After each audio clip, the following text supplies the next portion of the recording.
Hey guys, have I got some great tools to share with you today.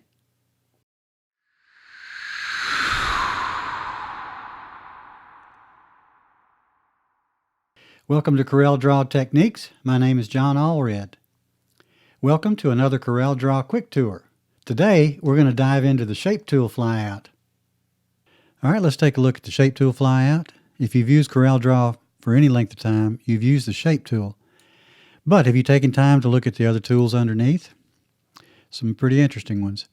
Alright, now I'm not going to go in straight order here because smooth I want to come back to in just a second. But let's look at smear.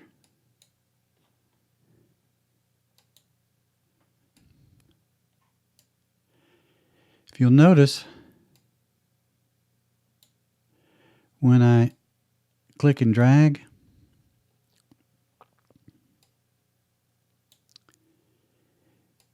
it's kind of hard to figure what's going to happen from this, but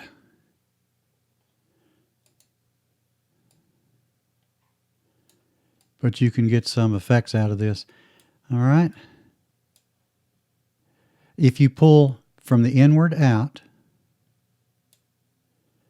and from the outside in, obviously you pull the edges of the object.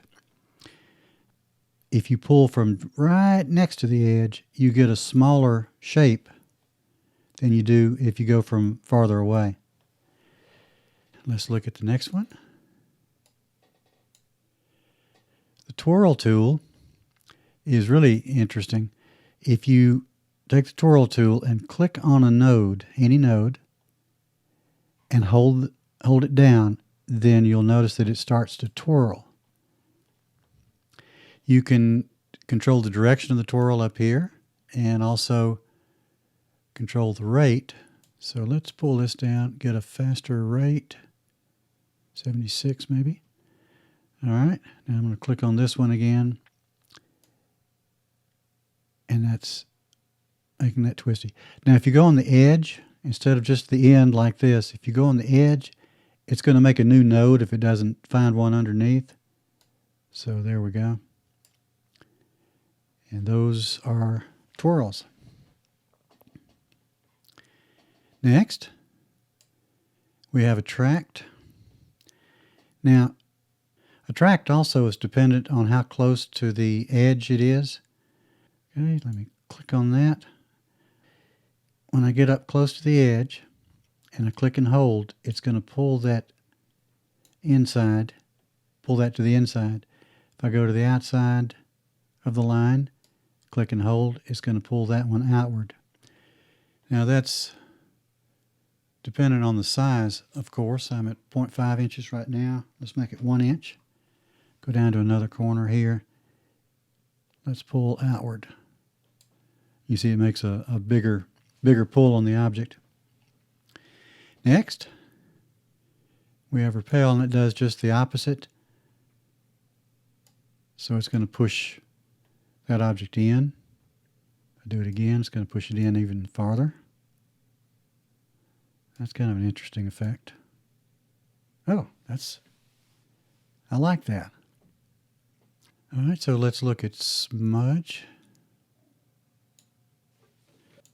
When I smudge, it's going to take whatever is underneath the cursor when I click, and it's going to move that type of pixel underneath it. Select the object. There we go.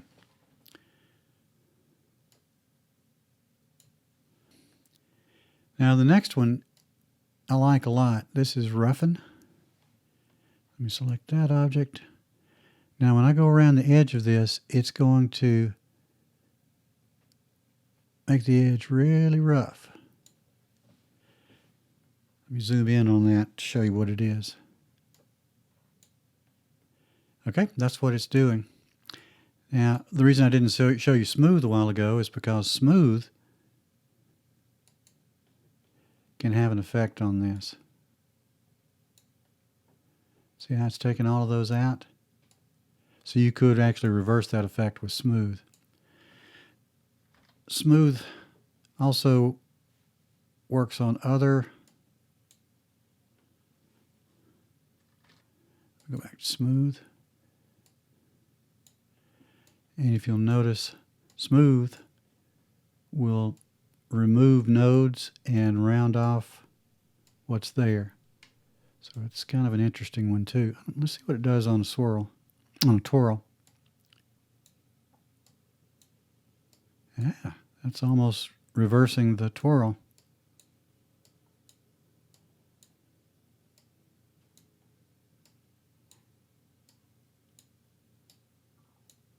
Well, I'm just amazed. Smooth is kind of a remarkable tool. Okay, well that's our tour through the shape tools today.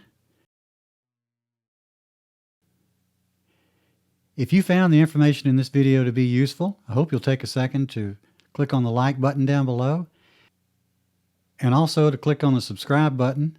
And if you want to be notified when other videos come out, click on the bell.